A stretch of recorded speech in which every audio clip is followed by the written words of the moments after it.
Assalamualaikum warahmatullahi wabarakatuh. Halo semuanya. Kami dari kelompok 2 mata kuliah basis data, sains data. Di sini kami akan mempresentasikan hasil tugas besar kami, yang mana di sini kami mengambil dataset yang berjudul simulasi pembuatan database dan relasi lingkungan kerja. Nah, di sini di kelompok 2 ini beranggotakan saya sendiri Arsya Zahra, kemudian ada Berliana Kusuma, ada Muhammad Fatir Fadilah, ada Riantoni Sihaloho, dan yang terakhir ada Salwa Amelia. Oke, next. Nah, di isi video ini kami akan membahas yang pertama itu ada import libraries, kemudian ada database connection, kemudian ada normalisasi, ada ERD, ada penerapan skema basis data, ada insight, kemudian memberi akses absolut, dan yang terakhir membuat beberapa user dan memberikan akses tertentu. Oke, next.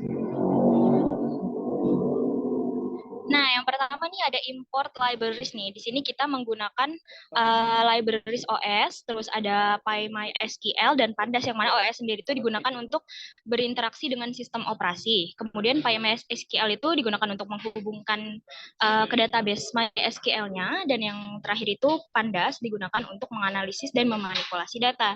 Nah, di sini ada definisi variabel yang bakal nyimpan informasi tentang database yang bakal kita guna ini. Nah, yang pertama ada db underscore nama, itu nama database-nya, di sini tubes underscore basdat, kemudian ada db underscore host, itu host atau alamat IP-nya, di sini kita local host, kemudian ada db underscore username, ini nama pengguna untuk mengakses database-nya, dan yang terakhir ada db underscore password untuk kata sandi mengakses database-nya.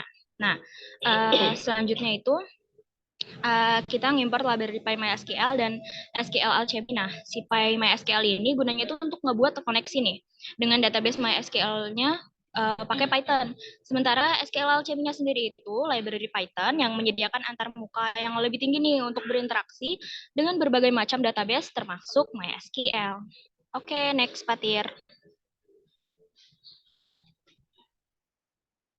Nah, selanjutnya ada database connection nih. Nah, database connection ini blok try accept yang mencoba ngebuat koneksi ke database MySQL pakai PyMySQL-nya. Nah, variabel connya sendiri itu bakal nyimpan objek koneksi jika koneksi berhasil dibuat. Nah, tapi kalau terjadi kesalahan selama koneksi, pesan kesalahan itu bakal dicetak. Nah, selanjutnya itu ada activate magic function, yang mana fungsinya itu untuk ngaktifin ekstensi SQL dan ngelakuin koneksi ke database MySQL-nya. Nah, di situ ada load underscore SQL, itu ngaktifin ekstensi SQL, dan yang SQL-nya itu untuk ngaktifin ekstensi SQL menjalankan pernyataan SQL-nya. Nah, di sini kan ada pagar con.close. Di situ itu komentar untuk nunjukin bahwa koneksi ke database-nya itu bakal ditutup, tapi di sini cuman dijadiin komentar doang, jadi nggak ditutup. Nah, di bawahnya itu ada baris engine. Nah, itu gunanya itu uh, untuk ngebuat engine di create underscore engine dari SQL Alchemy. Nah, objek ini tuh bakal digunain untuk berinteraksi dengan database menggunakan SQL Alchemy. Nah, URL koneksi dihasilkan dengan menggunakan gabungan informasi koneksi yang telah didefinisikan sebelumnya. Nah, untuk selanjutnya bakal dijelasin oleh Berlin. Kepada Berlin dipersilakan. Lalu di sini ada normalisasi. Normalisasi itu merupakan data yang sudah dikenakan pemilihan kolom yang menarik, disertai dengan beberapa manipulasi untuk memperkaya data sekaligus menerapkannya dalam kondisi 1NF. Di sini ada menggunakan df sama dengan pd.read underscore excel. Lalu membuat ada tabel pegawai dengan ID buruh dan nama. Kemudian kinerja itu dengan kode pekerjaan, ID buruh dan grade. Lalu pekerjaan dengan kode pekerjaan dan nama pekerjaan. Oke, next. Kemudian di sini ada IRD pekerjaan pegawai. Di sini ada tabel pegawai. Pegawai mengerjakan pekerjaan. Di sini menggunakan relasi many to many. Kemudian mengerjakan pekerjaan dan menghasilkan hasil kerja. Lalu next.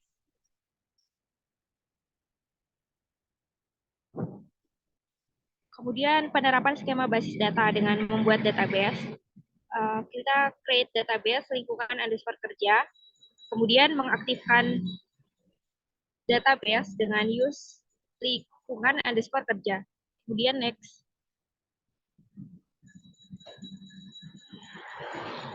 Kemudian membuat tabel pegawai dengan create tabel pegawai yang berisikan ID buruh serta nama. Lalu memasukkan nilai recordnya dengan insert into pegawai dengan berisi ID buruh dan nama. Lalu des pegawai. Kemudian selanjutnya dilanjutkan oleh Fatir. Ya, selanjutnya sini saya akan menjelaskan penerapan skema basis data, mana membuat tabel pekerja dan report. Tadi hasil 2NF tadi dibuat tabel pekerjaan, yaitu ada kode pekerjaan, terus nama pekerjaan. Masing-masing tipenya varchar 8 dan varchar 4. Kemudian menggunakan DML, perintah insert insert pekerjaan, insert into itu dimasukkan values-nya, apa isi record-recordnya, kemudian ditentukan apa sih primary key-nya. Primary key-nya di sini kami pilih kode pekerjaan. Selanjutnya tabel kinerja itu ada dua. Primary composite-nya itu ada kode pekerjaan dan ID buruh, masing-masing varchar 8 dan INT. Kemudian ada grid dengan tipe data enum yang bisa dipilih dari A, B, C, D, E. Kemudian kita pilih primary key-nya, ini pada pekerjaan dan ID. Kemudian dengan DML, insert into, dimasukkan record-record. Selanjutnya, insight. Di sini kami memilih beberapa hal yang menurut kami menarik dengan menggunakan query lanjutan atau advanced query. Advanced query di sini kita insight pertama itu menarik tabel kinerja yang pekerjaan yang menghasilkan grade A. Jumlah pekerjaan masih grade A. Di sini kita menghitung semuanya. Terus dikasih nama total pekerjaan menghasilkan A. Dia itu dari tabel kinerja, terus dikecualikan yang bukan A. Jadi yang bukan A itu dikecualikan, terus dihitung. Itu sisa yang A saja. Insight kedua, kodenya sama saja A, tetapi pada subquery-nya itu accept-nya itu sama dengan A. Jadi yang dikecualikan yang A, sehingga yang terhitung cuma yang bukan A. Insight selanjutnya, ya ini insight ketiga. Insight ketiga ini yang memiliki grade lebih dari satu, menampilkan pekerjaan memiliki grade lebih dari satu. Artinya pekerjaan ini diambil oleh lebih dari satu orang atau dua orang. Select count, jadi ambil grade-nya, terus dikasih nama jumlah grade setiap pekerjaan, terus uh, apa namanya, diambil juga kode pekerjaan, diambil dari kinerja, terus dihitung, di grouping berdasarkan kode pekerjaan, di mana grade-nya ini kan udah ada S-nya yang dia lebih dari satu. Betul. Selanjutnya bisa dilanjutkan oleh Rian. Untuk Rian dipersilakan. Oke, di sini saya akan melanjutkan insight yang keempat. Insight yang keempat ini akan menampilkan pekerjaan yang menghasilkan grade-nya sama dengan satu gitu. Di sini kita menggunakan select count grade gitu. Kita memilih kolom grade gitu sebagai dengan nama itu jumlah grade setiap pekerjaan. Kemudian kita select juga kode pekerjaannya dari tabel kinerja. Kemudian kita kelompokkan berdasarkan kode pekerjaan di mana jumlah grade setiap pekerjaannya itu sama dengan satu. Maka akan ditampilkan outputnya sebagai berikut. Oke, mungkin lanjut ke insight yang kelima. Insight kelima ini insight untuk melihat siapa saja nama pegawai yang dapat A gitu. Di sini kami menggunakan select dan inner join gitu.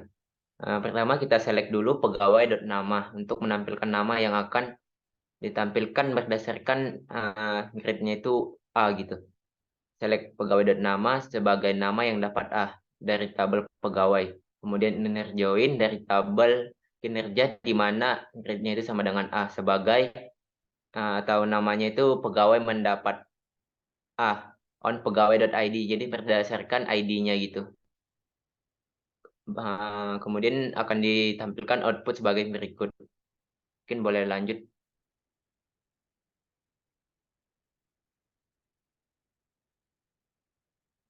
Nah, di sini insight yang keenam. Insight yang keenam ini untuk melihat siapa saja nama pegawai yang tidak dapat A. Mungkin sama kodenya sama seperti insight yang kelima.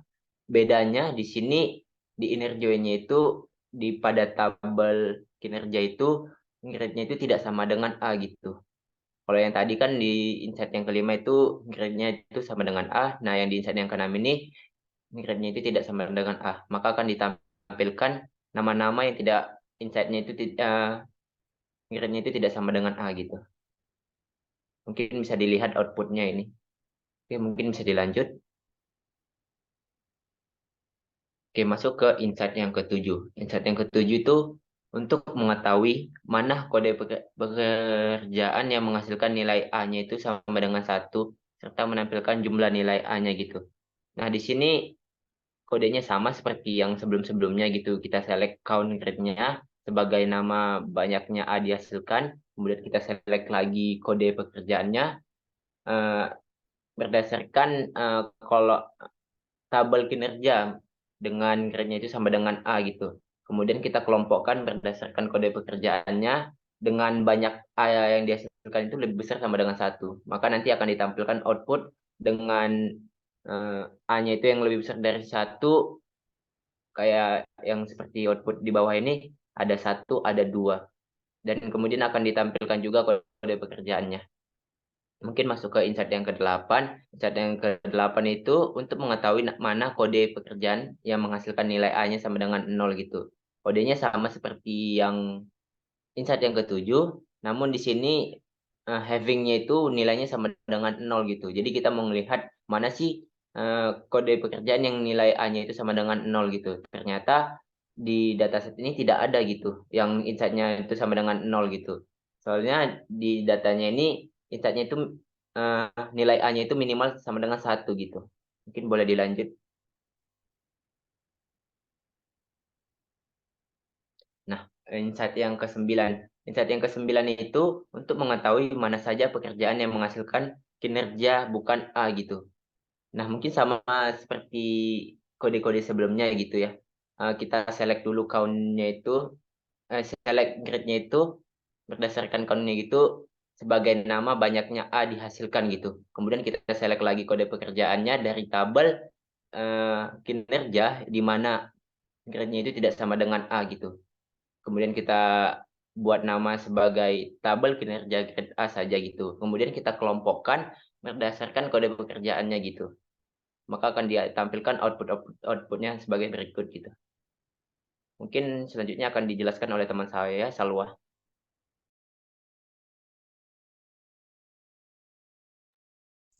Selanjutnya kita akan memberikan akses absolut terhadap user bernama root. Yang mana sebelumnya kita sudah membuat user bernama root dengan grant all on lingkungan kerja asterisk to root at localhost, yang mana kita akan memberikan seluruh akses kepada database di lingkungan kerja untuk pengguna root yang terhubung pada localhost. Selanjutnya kita akan menampilkan hak akses untuk pengguna root yang terhubung pada localhost. Boleh next?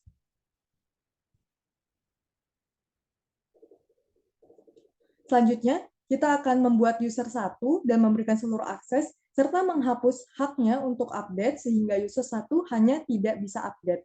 Dengan create user 1 at localhost, yang mana kita membuat sebuah user yang bernama user 1 yang terhubung pada localhost. Selanjutnya kita akan menampilkan hak akses dari database lingkungan kerja untuk pengguna user 1 yang terhubung pada localhost dengan grant all on lingkungan kerja.asterisk to user 1 at localhost. Dan selanjutnya kita akan menghapus haknya untuk update sehingga user 1 hanya tidak bisa update dengan revoke update on lingkungan kerja.asterisk from user 1 at localhost. Dan selanjutnya kita akan menampilkan hak akses bagi pengguna user 1 yang terhubung pada localhost dengan show grant for user 1 at localhost. Boleh di next?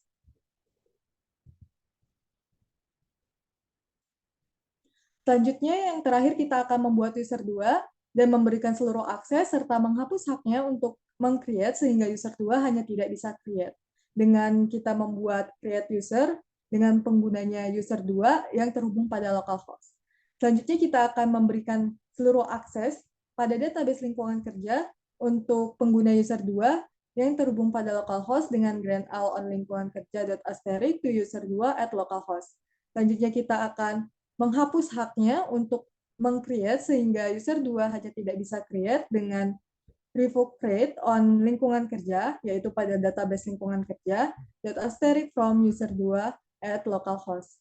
Dan selanjutnya kita akan men-show grant for user 2 at localhost, yang mana kita akan menampilkan hak akses pengguna user 2 yang ada berada di localhost. Boleh next?